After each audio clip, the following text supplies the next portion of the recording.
বাদশা ইউসুফ জুনওয়াস নির্যাতন শুরু করলো। বাদশা ইউসুফ জুনওয়াস ক্রমে ক্রমে নির্যাতন করতেছে। আর বাদশা জুনওয়াস বলতেছে, তোমরা আমাকে খোদা মানো, খোদা মানো। কেউ খোদা মানে না, নির্যাতন করতেছে। যে খোদা মানে না তাকে মেরে ফেলতেছে। তখনকার তার রাজ দরবারে এক জ্যোতিষী ছিল। জ্যোতিষী বাদশার কাছে, বাদশা ইউসুফ জুনওয়াসের কাছে আসিয়া বলতেছে যে, বাদশা, আমি তো বিদ্যা হয়ে গেছি, আমি তো বয়স্ক হয়ে গেছি, আমি কিছুক্ষণ বা কিছুদিনের মধ্যে ইন্তেকাল করতে পারি। এমন এক বালককে আপনি আমাকে দেন, যাকে আমি আমার জ্ঞান তাকে শিখা যায়, যাতে পরবর্তীতে কোনো সমস্যা না হয়। বাদশা ইউসুফ জুনওয়াস জ্যোতিষীর কথা শুনে পুরা মহল্লায় মাইকিং করে দিল, ঢোল পিটা পিটা জানায় দিল যে এমন কোন বালক আছে যেই বালক বুদ্ধিমাত্রা বেশি, যেই বালক বয়স কম কিন্তু বোঝে বেশি, এমন কোন বালক আছে। তাদেরকে রাজ দরবারে নিয়ে আসার জন্য অনুরোধ করা হইল। এই ঢোল টিপা যখন সারা মহল্লায় জানায় দেওয়া হলো, কিছু বালকের নাম রাজ দরবারে চলে আসলো। সাউন্ডটা কি লাগতেছে? কিছু লোক রাজ দরবারে চলে আসলো। আসার পর শিশুদেরকে দেখতেছে যে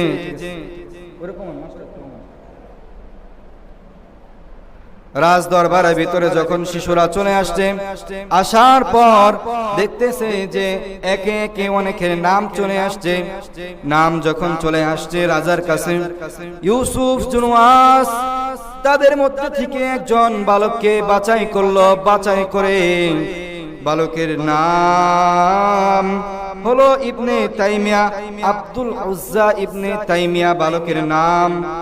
এই বালকের জ্যোতিষীর কাছে সকাল 10টা থেকে বিকাল 3টা পর্যন্ত বিদ্যা শিখার জন্য আসতে হয়। জারি করে দিল। যখন ওই বালক আব্দুল্লাহ ইবনে উজ্জা ইলম শিখার জন্য জ্যোতিষীর কাছে প্রতিদিন আসে, রাস্তার পথিমধ্যে ঈসাই ধর্মের এক লোক ছিল। ঈসাই কিতাবের তিনি জ্ঞান অর্জন করেছিলেন। তিনি দেখে প্রতিদিন এক বালক এই রাস্তা দিয়ে অতিক্রম করে। এই বালক কোথায় যায়, কি করে, এই কথা যখন দেখে আর দেখলো প্রতিদিন এই রাস্তা দিয়া বালক যায়। বালক যাওয়ার সাথে সাথে একদিনকা ওই ব্যক্তি, দরবেশ ব্যক্তি ডাক দিয়া শিশুকে বলে, তুমি এই রাস্তায় প্রতিদিন কোথায় যাও? শিশু আব্দুল্লাহ ইবনে উজ্জা বলে, আমি রাজ দরবারে কাজ করি, জ্যোতিষীর কাছে বিদ্যা শিখি। যখন এই কথা বলল, বলার সাথে সাথে ওই দরবেশ ডাক দিয়া বলল যে, আপনি তুমি যেই বিদ্যা শিখো, ওই বিদ্যা তোমার কোনো কাজে আসবে না। এটা দুনিয়াবী বিদ্যা এবং এমন এক বিদ্যা যা আল্লাহ তাআলার বিরুদ্ধাচার করা হয়। তোমাকে মূর্তি শেখানো হয়, মূর্তির পূজা শেখানো হয়। আব্দুল উজ্জা বলে, হ্যাঁ, আমাকে মূর্তি পূজা কিভাবে করতে হয় এটা শেখানো হয়, জ্যোতিষী আমাকে শেখায়। ওই ঈসাই লোক ডাক দিয়া বলে, দরবেশ ডাক দিয়া বলে, তুমি তার কাছে বিদ্যা শিখতে যেও না, তুমি একমাত্র আল্লাহ তাআলাকে বিশ্বাস করো। আল্লাহ তাআলা একমাত্র খোদা, আর কোনো খোদা নাই। কথা বলেন ঠিক কিনা? আল্লাহ ছাড়া আর কোনো খোদা আছে? আল্লাহ ছাড়া আর কোনো মাবুদ আছে? আল্লাহ ছাড়া আর কোনো মাবুদ নাই। যখন এই কথা বলে দিলাম, ওই শিশু বলতেছে, আব্দুল্লাহ ইবনে উজ্জা বলে, আচ্ছা ঠিক আছে, আমি আপনার কাছ থেকে 3 দিন সময় এঁকে নিলাম, 3 দিন সময় বেঁধে নিলাম। 3 দিনের ভিতরে আমি আপনাকে জানিয়ে দেব আমি কোন ধর্মের উপরে থাকব। 3 দিনের মধ্যে ওই সময় ইয়ামেনের ভিতরে একটা রাস্তা, পরিচিত রাস্তা, যার নাম ছিল চৌরাস্তা। চার রাস্তার মাথা যেখানে, ওই রাস্তাকে চৌরাস্তা বলেন। চৌরাস্তার ভিতরে এমন দেখতেছে ওই শিশু আব্দুল্লাহ ইবনে উজ্জা দেখতেছে যে কোনো মানুষ যাতায়াত করতেছে না, মানুষের ভিড়াভিড়ি, অনেক মানুষ দাঁড়ায় আছে। কি ব্যাপার, মানুষ এখানে দাঁড়ায় আছে কেন? এই কথা বলতে বলতেই তিনি অগ্রসর হলেন সামনের দিকে যখন অগ্রসর হলেন, হওয়ার পর দেখতেছে যে এখানে রাজ দরবারের সেনাপতিরাও আছে, কিন্তু সকলেই চারপাশে দাঁড়ায় আছে। দূরে দেখা যাইতেছে একটা হিংস্র প্রাণী, কেউ কাছে যাইতে সাহস পাইতেছে না। কিতাবের ভিতরে আসে ওই প্রাণীটা হয়তো বা সাপ ছিল, নয়তো বা বাঘ ছিল। কেউ তার সামনে যাইতে ইচ্ছা করতেছে না, যাওয়ার সাহস পাইতেছে না।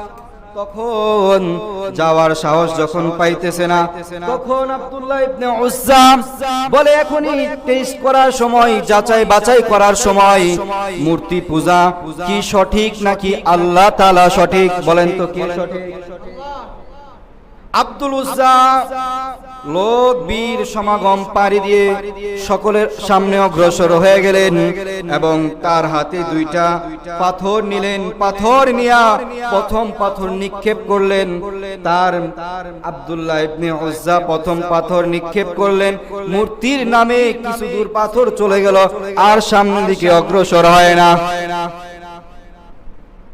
দ্বিতীয় যে পাথর ছিল হাতের ভিতরে, দ্বিতীয় পাথর হাতে নিয়ে আব্দুল্লাহ ইবনে উজ্জা তার হাতের ভিতরে পাথর নিয়ে বলতেছে, আল্লাহর উপর ভরসা করে, বিশ্বাস করে পাথর নিক্ষেপ করতেছি।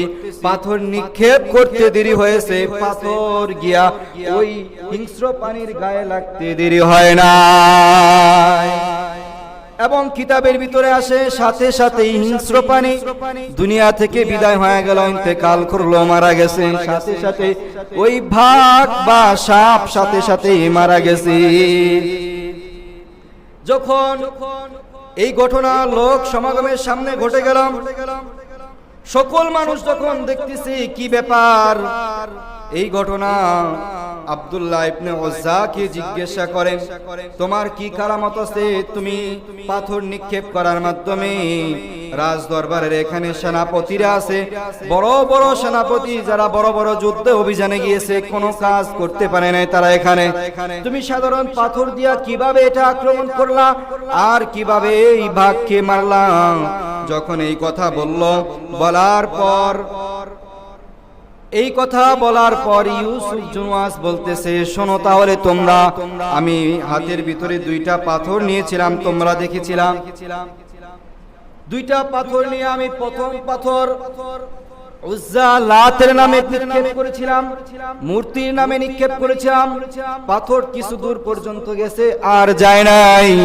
দ্বিতীয় পাথর আমি আল্লাহ তাআলাকে রাজি খুশি এবং আল্লাহ তাআলার উপর তাওয়াক্কুল করে, ভরসা করে আল্লাহ তাআলার নামে পাথর নিক্ষেপ করতে দেরি হয়েছে, কিন্তু আমার পাথর গিয়ে বাঘের শরীরে লাগতে দেরি হয় না। যখন এই কথা বলার সাথে সাথেই আশেপাশের মানুষগুলা বলে, আসলেই তো এই ধর্ম সত্য ধর্মের কথা বলিয়া সাথে সাথে ইউসুফ জুনওয়াসের হাতে অনেক মানুষ ঈমান আনলো, আল্লাহ তাআলাকে বিশ্বাস করল, একমাত্র আল্লাহ তাআলার উপর ঈমান আনলাম। এই ঘটনা যখন ইউসুফ জুনওয়াস দেখতেছে যে আমি রাজা, আমি বাদশা, আমার রাজ্যে আমি বাদশা, আমি খোদা, আমার খোদাইত্ব চলে যাবে, এই জন্য ইউসুফ জুনওয়াস ওই বালককে ডাক দিয়া বলেন, তুমি এই ঘটনা কেন ঘটাইলা? বলে, আমি ঘটাই নাই, এই ঘটনা ঘটাইছে আমার আল্লাহ। আপনি তো খোদা, আপনাকে কেউ খোদা মানে না, কারণ খোদা একমাত্র যিনি, তিনি হচ্ছেন আমার আল্লাহ। কে? আমার আল্লাহ। এই জন্য মোহতারাম হাজরিন, তারপর ইউসুফ জুনওয়াসের উপর বিভিন্ন ভাবে অত্যাচার শুরু হয়ে গেল। ইউসুফ জুনওয়াসকে এক সময় সেনাপতিদেরকে ঘোষণা করে দেওয়া হলো, সেনাপতিদেরকে ঘোষণা করে দেওয়া হলো। ইউসুফ জুনওয়াস ডাক দিয়া বলে সেনাপতিদেরকে, তোমরা আব্দুল্লাহ ইবনে উজ্জাকে সাগরে নিক্ষেপ করো। যখন এই ঘোষণা দিয়ে দিল, এই হুকুম দিয়ে দিল, এই হুকুম পালনার্থে সেনাপতিরা আব্দুল্লাহ ইবনে উজ্জাকে সাগরে নিক্ষেপ করার জন্য সাগরে নিয়ে গেল। সাগরে যখন আব্দুল্লাহ ইবনে উজ্জাকে নিক্ষেপ করলাম, নিক্ষেপ করার সাথে সাথে আল্লাহ রাব্বুল আলামিনের কুদরতে সাগর থেকে আল্লাহ রাব্বুল আলামিন তাকে বাঁচাইয়া সাগর থেকে টানে নিয়ে আসলেন। নিয়ে আসার পর এবং ঘটনার ভিতরে জানা যায়, ইতিহাসের ভিতরে জানা যায়, যেই সেনাপতিরা তাদেরকে ইউসুফ জুনওয়াসের হুকুমে আব্দুল্লাহ ইবনে উজ্জাকে মারার জন্য সাগরে নিয়ে গেছিল, ওই সমস্ত সেনাপতিরা ওই সাগরে ডুবে মারা গিয়েছিল। এবং হুকুম দেয়া হলো যে আব্দুল্লাহ ইবনে উজ্জাকে তীর মারা হোক। আব্দুল্লাহ ইবনে উজ্জা ডাক দিয়া বলে, আমাকে তুমি তীর মারবা, আমাকে মূর্তির নামে তীর মারলে আমার শরীরে তীর আসবে না, আমি মৃত্যুবরণ করব না। যদি আল্লাহ তাআলার উপর ভরসা করে তুমি তীর মারো, তাহলে আমি আল্লাহ তাআলার হুকুমে দুনিয়া থেকে বিদায় হয়ে যাব। ইউসুফ জুনওয়াসকে জানায়া দিল, ইউসুফ জুনওয়াস, তুমি যদি আমাকে মারতে চাও তাহলে মূর্তির নামে তুমি আমাকে মারতে পারবা না, লাত উজ্জার নামে আমাকে মারতে পারবা না। আমাকে যদি মারতেই হয় তাহলে একমাত্র আল্লাহ তাআলার উপর ভরসা করে আল্লাহ তাআলার নাম নিয়ে যদি তীর নিক্ষেপ করো তাহলে আমাকে মারতে পারবা। এলাকার ভিতরে ডোল টিপায়া, ডোল বাজাইয়া ঘোষণা করে দেয়া হলো, অমুক দিন আব্দুল্লাহ ইবনে উজ্জাকে হত্যা করা হবে, সকলেই আসবা। এবং আব্দুল্লাহ ইবনে উজ্জার কিছু অনুসারী ছিল, আল্লাহ তাআলার উপর ঈমান আনছিল অনেক লোক, ওই সমস্ত লোকও আসছিল। আসার পর ওই জল্লাদকে হুকুম দেওয়া হলো, জল্লাদ তুমি যখন তীর মারবা, তীর মারার সময় তুমি আল্লাহ তাআলার নামে আল্লাহ তাআলার উপর ভরসা করে তীর নিক্ষেপ করবা। সমস্ত মানুষ চলে আসলো রাজ দরবারের ভিতরে। ইউসুফ জুনওয়াস ঘোষণা করে দিল, জল্লাদকে হুকুম দিল, জল্লাদ তুমি তীর মারবা। আর আরেক পাশে উজ্জাকে দাঁড় করানো হলো। আব্দুল উজ্জা যখন তিনি ঈমান গ্রহণ করছে, আল্লাহ তাআলার উপরে ঈমান আনছে, তখন তার নাম হয়ে যায় আব্দুল্লাহ। কি নাম হয়ে যায়? আব্দুল্লাহ। আব্দুল্লাহকে দাঁড় করে দেওয়া হয়েছে, আর এক পাশে জল্লাদকে সামনে দাঁড় করে দেওয়া হয়েছে।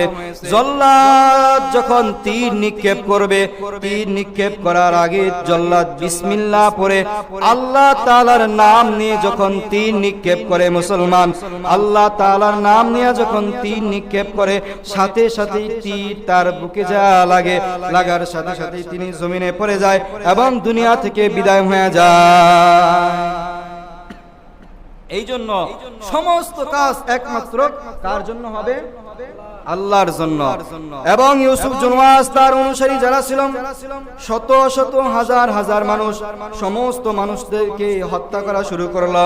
যখন হত্যার স্টিম রোলার চালাইতে শুরু করলো, দুই ব্যক্তি ওই স্থান ত্যাগ করে পাশের যে রাজ্য আছে ওই রাজ্যে চলে গেল। পাশের রাজ্যে চলে যায়, ওই রাজা বাদশার নাম ছিল নাজ্জাশী। ওই নাজ্জাশীর কাছে যা বলে, আমাদের উপর এমন স্টিম রোলার চালাইতেছে ইউসুফ জুনওয়াস, আপনি কিছু করেন। নাজ্জাশী ছিল মুসলমান, এই জন্য মুসলমান হিসেবে আরেক মুসলমানের দরদ আছে কিনা এই কথা বলেন, ঠিক কিনা? মুসলমান হিসেবে মুসলমানের উপর দরদ আছে, এই জন্য নাজ্জাশী সেনাপতিকে ডাক দিল। সেনাপতিকে ডাক দেওয়ার পর দুইজন সেনাপতি দাঁড়ায় গেল, একজন আরবাত আরেকজন আব্রাহাম, দুজন মুসলমান। দুইজন সেনাপতি যখন প্রস্তুত হয়ে গেল, দুইজন সেনাপতিকে ওই নাজ্জাশী বাদশা হুকুম দেয়া দিল, তোমরা যাও এবার ইউসুফ জুনওয়াসের মোকাবেলা করো, কারণ ইউসুফ জুনওয়াস মুসলমানদেরকে হত্যা করতেছে, এক বালককে হত্যা করছে, হাজার হাজার লোককে হত্যা করতেছে, যাও তোমরা। এই হুকুম যখন নাজ্জাশী দিয়ে দিলাম, আরবাদ এবং আব্রাহা দুজন মুসলমান, দুজন আল্লাহ তাআলাকে বিশ্বাস করে, দুজন 5000 সৈন্য নিয়ে ওই ইয়েমেনে চলে গেল। ইয়েমেনে যাওয়ার পর 2 সপ্তাহের ভিতরে ওই ইয়েমেন বিজয় করে ফেলল। ইউসুফ জুনুয়াসকে দুনিয়া থেকে বিদায় করে দেওয়া হলো। এক বর্ণনায় আছে ইউসুফ জুনুয়াসের এই করুণ অবস্থা হয়েছিল, যে আক্রমণ করেছিল আক্রমণের মোকাবেলা ইউসুফ জুনুয়াস করতে পারে নাই। ইউসুফ জুনুয়াস নিজে নিজে আত্মহত্যা করছে এক বর্ণনা। দ্বিতীয় বর্ণনা ইউসুফ জুনুয়াসকে পাথরের উপরে উঠাইছে আরবাদ এবং আব্রাহা, উঠায় বলে তুমি না খোদা দাবি করছিলা, তুমি যদি খোদা হয়ে থাকো তাহলে তুমি তোমার নিজেকে বাঁচাও। ওই স্থান থেকে ধাক্কা দিয়ে, ওই পাথর থেকে ধাক্কা দিয়ে জমিনে ফেলে দেয়। জমিনে যখন পড়ে তার মস্তক এক জায়গা থেকে আরেক জায়গায় চলে যায়। এইভাবে ইউসুফ জুনুয়াসের মৃত্যু হয়েছিল, যিনি খোদা দাবি করেছিল। কি দাবি করেছিল? খোদা দাবি করেছিল, বাদশাহিত্বর পাশাপাশি খোদা দাবি করেছিল। এবং যখন ইয়েমেনের রাজ্য যখন আরবাদ এবং আব্রাহা জয় করে নিল, তখন নাজ্জাশীর কাছে চিঠি প্রেরণ করলো যে নাজ্জাশী বাদশা, এখানে তো মুসলমান, অনেক মুসলমান, এখানে তো আপনি একটি প্রতিনিধি দল পাঠান, বা আপনি এখানে আমাদের মধ্যে কাউকে বাদশা বা সেনাপতি, সেনা প্রধান বানায়া দেন। নাজ্জাশী হুকুম দিয়ে দিল, চিঠির উত্তর দিয়ে দিলাম, তোমরা দুইজনে পরামর্শ করে একজন সিংহাসনে বসে যাও, আরেকজন পাশে বসে যাও। এখন কে বসবে, কে বসবে, ক্ষমতার লোভ তাদের ভিতরে ঢুকিয়া গেছে। দুইজনই মুসলমান ছিল, আরবাদ এবং আব্রাহা। দুইজনের ভিতরে যখন ক্ষমতার লোভ ঢুকে গেছে এবং আল্লাহ তাআলাকে তারা আস্তে আস্তে ভুলতে শুরু করলাম। ইউসুফ জুনুয়াসকে হত্যা করার পর দুইজন, এখন কে বাচ্চা হবে, আরবাদ না আব্রাহা? দুইজনের ভিতরে আস্তে আস্তে যুদ্ধ হয়ে গেল, মারামারি হয়ে গেল। দুইজনের মধ্যে একজন দুনিয়া থেকে বিদায় হয়ে গেল, আরবাদ দুনিয়া থেকে বিদায় হয়ে গেল। এখন বাদশা কে বলেন তো দেখি? আব্রাহা। আব্রাহা বাদশাহিত্ব অর্জন করলো। বাদশাহিত্ব অর্জন করার পর আব্রাহা দেখতেছে যে আমি তো বাদশা হয়ে গেছি, এখন আমার আরো বড় হওয়া দরকার। কেউ যদি কোনো ক্ষমতা পায়, পাওয়ার পর তার ভিতরে লোভ যদি ঢুকে যায়, ঢুকে যাওয়ার পর কেউ যদি মেম্বার থাকে কিভাবে চেয়ারম্যান হবে, তার ভিতরে এই লোভ আসে। কেউ যদি উঁচু চেয়ারে বসে, তার উপরে যে চেয়ার আছে ওই চেয়ারে কিভাবে বসা যায়, এই লোভ তার ভিতরে আসে। এই লোভ যখন আর আব্রাহার ভিতরে ঢুকে গেল, আব্রাহা বলতেছে যে আমি তো এখন ইয়েমেনের বাদশা, আমি এই রাজ্যের ভিতরে কর চালু করব। কর সিরিয়া থেকে ব্যবসার উদ্দেশ্যে ওই ইয়েমেনের উপর দিয়ে যাইতে হয়, এই রাস্তার ভিতরে ট্যাক্স চালু করব। এবং ট্যাক্স চালু করে দিলাম। এবং বলতেছে যে মক্কার ভিতরে অনেক মানুষ যায়, মক্কা মুকাররমায় কাবা ঘরকে দেখার জন্য অনেক মানুষ যায়, প্রতি বছরই মানুষ যায়। আমি তো বাদশা, আমি এমন একটা জিনিস তৈরি করব যেখানে আমার দেশ সুন্দর, আমার দেশ সুন্দর হওয়ার সাথে সাথে আমি এমন একটা জিনিস তৈরি করব যেখান থেকে দূর দূরান্ত থেকে মানুষ আমার দেশে আসবে এই জিনিস দেখার জন্য। আব্রাহা তাই করলাম। আব্রাহা সাথে সাথেই তার অর্থ মন্ত্রণালয়ের থেকে সমস্ত অর্থ এক জায়গায় করে একটা অর্থ বিলীন করলেন, একটা অর্থকে বের করলেন। বের করে এমন একটা গির্জা বানাইলেন, এমন একটা বড় গির্জা বানাইলেন। তখনকার এরকম লাইটিং সিস্টেম ছিল না, পাথর দিয়া গির্জাকে সুন্দর করে লাইটিং করেছে এবং দূর দূরান্ত থেকে মানুষ এটা দেখার জন্য আসে। প্রথম বছর যখন বানায় দূর দূরান্ত থেকে মানুষ আসে, দ্বিতীয় বছর মানুষ আসে না, কারণ এক জিনিস দেখতে ভালো লাগে না। কথা বলেন ঠিক কিনা? কেউ যদি পদ্মা সেতু দেখতে যায়, দেখে আসার পর তাকে যদি আবার যাওয়ার জন্য বলা হয়, সে বলবে আমি যাব না। বলে তুমি তো গেছিলা, চলো আমাকে পথ দেখায় দিবা। না না, আমি তাও যাব না, মাথা ঘুরায় বমে আসে, আমি যাব না, তোমরাই যাও, অনেক দূরের রাস্তা। এইভাবে আব্রাহ তাই করলাম। আব্রাহার ভিতরে ক্ষমতার লোভ ঢুকে গেলাম। আব্রাহা বলতেছে যে আমার মক্কা মুকাররমার ভিতরে অনেক মানুষ যায়, কিন্তু আমি যে গির্জা বানাইলাম প্রথম বছর মানুষ আসলো দেখার জন্য, পরে আর কেন আসে না? আমার তো একটা লস হয়ে গেল। এমন একটা নজির করা দরকার, এমন একটা নীতি চালু করা দরকার, যাতে মানুষ মনে করে যে আমি সর্বোত্তম বাচ্চা, আমি এমন এক বাচ্চা, আমার নামে সবাই যেন ভয় পায়, এমন একটা কাজ করা লাগবে।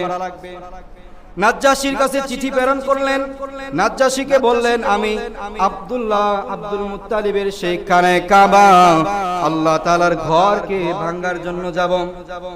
এই হুকুম যখন নাজ্জাশীর কাছে চাওয়া হলো, নাজ্জাশী বলল আচ্ছা ঠিক আছে, তুমি যা ভালো মনে করো তাই করো। এবং নাজ্জাশী তাকে বড় বড় কিছু হাতি পাঠাইলেন। হাতি পাঠানোর পর ওই আব্রাহা ওই স্থান থেকে আরো কিছু হাতি দলবল নিয়ে বের হয়ে গেলেন কাবাকে ধ্বংস করার জন্য।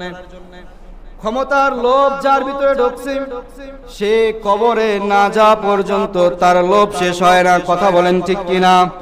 কবরের মাটি তার পেটে না পড়া পর্যন্ত তার পেট ভরে না। আব্রাহা বের হয়ে গেল, বের হয়ে চলতে লাগলো। চলতে চলতে অনেক মানুষ বাধা দেয়, নিজের দেশের মানুষ বাধা দেয়, মক্কাকে ধ্বংস করার জন্য যেও না।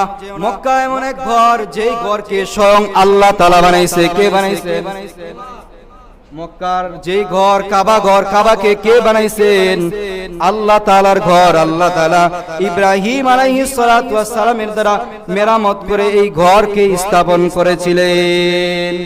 নূহ আলাইহিস সালাতু ওয়াস সালামের প্লাবনে যখন এই ঘর ধ্বংস হয়ে গিয়েছিল, মাটির নিচে চলে গিয়েছিল, তখন আল্লাহ রাব্বুল আলামিনের কাছে ইব্রাহিম আলাইহিস সালাতু ওয়াস সালাম দোয়া করেছিলেন, আয় রাব্বুল আলামিন, এমন একটা ইবাদতখানা তোমার কাছে বানাতে চাই, এমন একটা ইবাদতখানার নির্দেশ তুমি দিয়ে দাও, যে ইবাদত আমি কেন এবং পৃথিবীর সমস্ত মানুষ যেন করতে পারে, সেই ব্যবস্থা করে যেতে পারি। আল্লাহ রাব্বুল আলামিন জিবরাইল আলাইহিস সালাতু ওয়াস সালামের মাধ্যমে জানায় দিলেন, আপনি একটি কাজ করেন, আপনাকে ওই নূহ আলাইহিস সালাতু ওয়াস সালামের মাটির নিচে ড্রয়িং করা আছে, কাবার ড্রয়িং করা আছে, আপনি শুধু ইট গেঁথে যাবেন, পাথর গেড়ে যাবেন, আর কাবা তৈরি হয়ে যাবে। এই ঘরকে স্বয়ং আল্লাহ রাব্বুল আলামিন বানাইছেন। এই ঘরকে ধ্বংস করার জন্য আব্রাহা এই মক্কার ভিতরে আসতেছে। নিজ এলাকার মানুষ বাধা দেয় আব্রাহাকে, আব্রাহা তাদের বাধা মানে না, তাদেরকে হত্যা করতে করতে আব্রাহা চলে আসলো তায়েফের মাঝে। তায়েফের মাঝে যখন আসলেন, ওই স্থানে একজন সেনাপতি ছিলেন, ওই স্থানের একজন বড় কর্মকর্তা ছিলেন, তার নাম ছিলেন হানাতা। কি নাম? হানাতার প্রেম ছিল কাবার প্রতি। প্রতি বছর তিনি কাবাকে দেখার জন্য যাইতেন, কাবা গিলাফ ধরার জন্য যাইতেন, কাবাকে দেখার জন্য যাইতেন।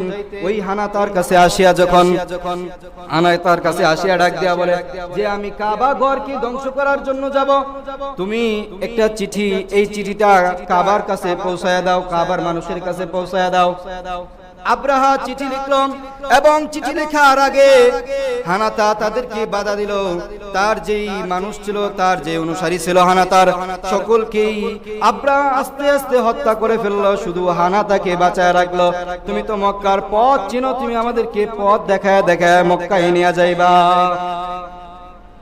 যখন হানাতাকে শুধু বাঁচায় রাখলো, হানাতাকে পাঠায় দিল চিঠি নিয়া। হানাতা ঘোড়ার উপর সওয়ার হয়ে মক্কার ভিতরে আসিয়া গেল। মক্কার তখন লেবাস ছিল, মাইকের ব্যবস্থা ছিল না। উঁচু টিলার উপরে দাঁড়াইয়া ঘোষণা দিত, উঁচু টিলার উপরে দাঁড়াইয়া ঘোষণা দিতেছে মক্কার মানুষ, আব্রাহা আসতেছে তোমাদের কাবা ধ্বংস করার জন্য, তোমরা যার যার স্থান থেকে প্রস্তুতি গ্রহণ করো। কাবার মানুষ ডাক দিয়া বলে আমাদের একজন মুরব্বী আছে আব্দুল মুত্তালিব, আব্দুল মুত্তালিবের কাছে চলে যাও। আব্দুল মুত্তালিবের কাছে চলে গেল।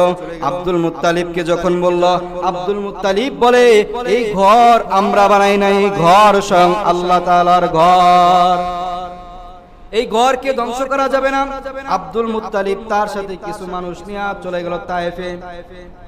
তায়েফে যাওয়ার পর আব্রাহাকে ডাক দিয়া বলে, আব্রাহা বাচ্চা, আপনাকে যদি ট্যাক্স দেয়া লাগে আমরা ট্যাক্স দেব, তাও আমাদের কাবা ঘর ভাঙতে আইসেন না, কাবা ঘর ভেঙ্গেন না। আব্রাহা বলে না না, আমি তোমাদের কাবা ঘরই ভাঙবো, যদি তোমরা লড়াই করতে চাও লড়াই করতে পারো। আব্দুল মুত্তালিব ডাক দিয়া বলে লড়াই করার ক্ষমতা আমাদের নাই। তখনকার মক্কার ভিতরে 3 থেকে 2,500 মানুষ বসবাস করত। আব্দুল মুত্তালিব বলে তোমাদের সাথে আমাদের লড়াই করার ক্ষমতা নাই, লড়াই করার শক্তিও নাই, লড়াই করতে চাই না। যদি ট্যাক্স দেওয়া লাগে ট্যাক্স দেব, কয় না ট্যাক্স মানি না, তোমাদের কাবা ঘর কি ধ্বংস করবই করব, এই নিয়তে আসছে এবং ধ্বংস করেই যাব। যখন আব্দুল মুত্তালিব বলল, আব্দুল মুত্তালিবের কথা শুনলো না। আব্দুল মুত্তালিব চলে গেল। চলে যাওয়ার পর কাবা মানুষদেরকে ডাক দিল। কাবার মানুষ সকলে আসলো। আসার পর বলতেছে কাবার এমন একটা জায়গা আছে যেখানে কাবা শরীফের বৃষ্টির পানি পড়ে, ওই জায়গার ভিতরে যদি কোনো কাফের বেঈমান মুশরিক দাঁড়ায় দোয়া করে আল্লাহ তাআলার কাছে, আল্লাহ তাআলা তার দোয়ার সাথে সাথে কবুল করে নেয়। আব্দুল মুত্তালিব সকলকে ডাক দিলেন। ডাক দেওয়ার পর বলতেছে কে কোথায় আছো, সকলেই চলে আসো। সকলেই যখন সমবেত হয়েছে, আব্দুল মুত্তালিব বলে যে আমার আমেনাকে একটু নিয়ে আসো। তখনও আমার আপনার নবী দুনিয়াতে আসে নাই।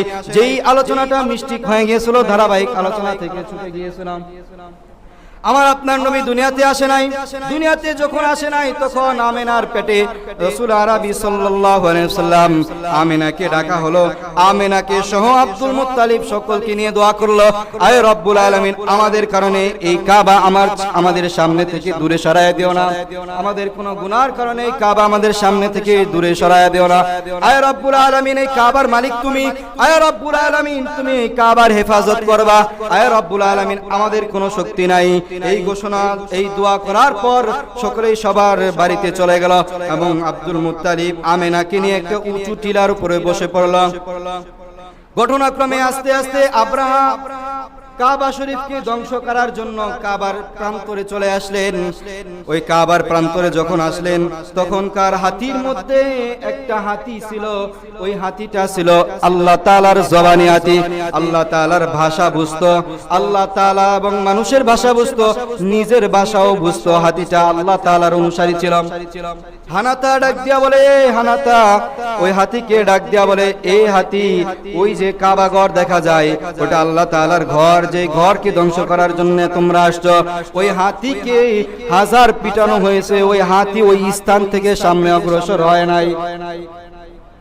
এবং যখন কাবাকে ধ্বংস করার জন্য হানাতা 8টা হাতির সাথে 8টা পিলারকে বেঁধে ফেলল। তখনকার কাবা ছিল 8টা পিলারের উপর কাবা ঘর নির্মিত ছিল। যখন বেঁধে ফেলার সাথে সাথে আল্লাহ তাআলার গজব শুরু হয়ে গেল। সাগরের দিক থেকে আল্লাহ রাব্বুল আলামিন যাকে যাকে পাখি পাঠায় দিল। কুরআনের ভিতর আল্লাহ বলে, আলাম তারা কাইফা ফাআলা রাব্বুকা বিআসহাবিল ফিল আলাম ইয়াজআল কাইদাহুম ফি তাদলিল ওয়া আরসালা আলাইহিম তায়রান আবাবিল। আল্লাহ রাব্বুল আলামিন সমুদ্রের থেকে ঝাঁকে ঝাঁকে পাখি পাঠায় দিল। আমরা জানি তয়রন আবাবিল, আবাবিল পাখি, আবাবিল পাখি না, আবাবিল হচ্ছে ঝাঁকে ঝাঁকে পাখি। আল্লাহ রাব্বুল আলামিন ঝাঁকে ঝাঁকে পাখি পাঠায় দিলাম এবং পাখির ঠোঁটে একটা, 2 পায়ে 2টা কঙ্কর সিস্টেম জাতীয় পাথর। ওই পাথর নিয়ে আল্লাহ রাব্বুল আলামিন ওই সাগর থেকে ওই পাখিগুলাকে পাঠায় দিল কাবার প্রান্তরে। কাবার প্রান্তরে আসার পর পাখিগুলা কাবার চারদিকে ঘুরতে শুরু করলো। ঘুরতে ঘুরতে ঘুরতে ঘুরতে কাবার চত্বরে এমন হয়ে গেছে যেন সূর্যের আলো পাখির কাননে পড়তেছে না। এবং আল্লাহ তাআলা পাখিদেরকে হুকুম দিয়ে দিল, তোমাদের পায়ের যে পাথর আছে পাথরগুলো নিক্ষেপ করো, ছেড়ে দাও। ওই পাথরগুলো ছেড়ে দিল। পাথরের সিস্টেম ছিল এমন, সিজ্জিন নামক পাথর। এই পাথর হলো রক্ত দেখলে পাথরের স্পিড আরো বেড়ে যেত। যখন উপরে থেকে পাথর ফেলা শুরু করলো, যখন শরীরে পড়ে, হাতির শরীরে পড়ে, শরীরের বডি ঠিক থাকে, বডির চামড়া ঠিক থাকে, ভিতরে যাওয়ার পর ভিতরে হাড্ডি মাংস যা আছে সব একবারে টানা টানা করে ফেলে। সমস্ত মানুষকে আল্লাহ রাব্বুল আলামিন এই আবাবিল অর্থাৎ ঝাঁকে ঝাঁকে পাখি পাঠাইয়া সমস্ত মানুষ এবং হাতিকে ধ্বংস করে ফেলল। এবং আব্রাহাকে আল্লাহ রাব্বুল আলামিন একটু বাঁচাইলেন। আব্রাহাকে তো একবারে মারলে তো চলবে না। আল্লাহ রাব্বুল আলামিন বলে আব্রাহাকে একবারে মারা যাবে না, একবারে মারা যাবে না। এই জন্য আব্রাহা ছিল দূরে, তার উপর পাথর পড়ে নাই, আব্রাহা পাথরের ছিটামাটা তার উপর পড়ছিল।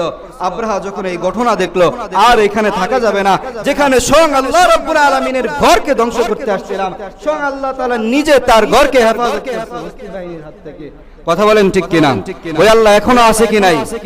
ওই আল্লাহর কাছে এখনো দরখাস্ত করলে পাওয়া যাবে কি যাবে না? অবশ্যই যাবে।